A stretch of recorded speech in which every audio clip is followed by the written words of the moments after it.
In a remote corner of Vermont, there's a patch of wilderness where the map simply fails.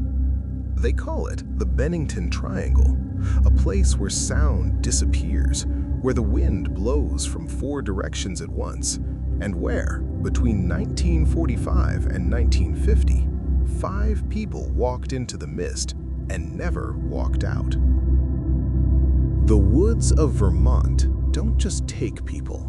Sometimes they erase them. In our first disappearance case, we will describe how the woods don't just take people, sometimes they erase them forever. And this was unfortunately the case of Middie Rivers, a man who lived and breathed those woods. In the heartbeat it took to blink, he was gone. No footprints and no scream. He was the first soul claimed by the Bennington Triangle, vanishing into a silence that hasn't been broken in 80 years. Some say he got lost. The woods know he was taken.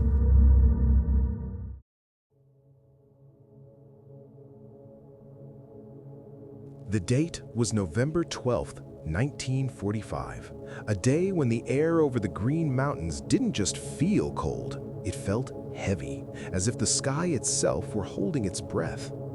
Middie Rivers was 74 years old, a man whose soul was woven into the briars and bedrock of the Vermont wilderness. He wasn't just a guide, he was the authority on these woods, a veteran who could navigate the labyrinth of Hell Hollow blindfolded. But that afternoon, the hollow decided to stop being a place and started being an entity. It happened in the heartbeat between breaths. Middie was leading his party, his boots crunching rhythmically on the frozen earth just a few yards ahead. He rounded a bend, the familiar silhouette of his hunting jacket flickering through the skeletal trees. And then, the silence changed. It wasn't the natural quiet of the woods, it was a sudden, suffocating vacuum. When the party turned that same corner seconds later, the trail was empty. There were no scuffed leaves, no snapped twigs, and no Middie. By 4 p.m., the mountain grew teeth. The shadows stretched into clawed fingers, and a panicked chill settled over the hunters that had nothing to do with the winter frost. They scrambled to Bennington, their voices raw as they pleaded with Fire Chief Wallace Madison for help. The search that followed was a desperate, monumental defiance of the impossible. For 8 days, hundreds of volunteers, seasoned woodsmen, and soldiers from Fort Devens scoured every inch of the hollow. They shouted his name until their throats bled, but the only reply was the mocking whistle of the wind through the pines. Despite the massive manpower, they found nothing. Not a dropped glove, not a single footprint in the mud, not even a spent shell.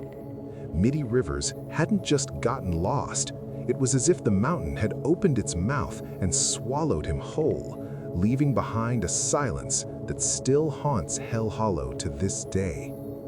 The disappearance of Middie Rivers was only the beginning of a series of chilling enigmas in that region. After him, 4 more individuals vanished under similarly inexplicable circumstances within what became known as the Bennington Triangle. Each case added a new layer of dread to the local folklore, leaving behind nothing but unanswered questions and a lingering sense of unease that still clings to the dense Vermont woods. The theories surrounding the Bennington Triangle vary widely, ranging from explanations of UFO abductions and Bigfoot attacks to a potential serial killer in the area. Even though nothing has ever been proven, the mysteries of this piece of Vermont remain completely unclear. Middie Rivers was only the beginning. The mountain had tasted blood and it wasn't finished.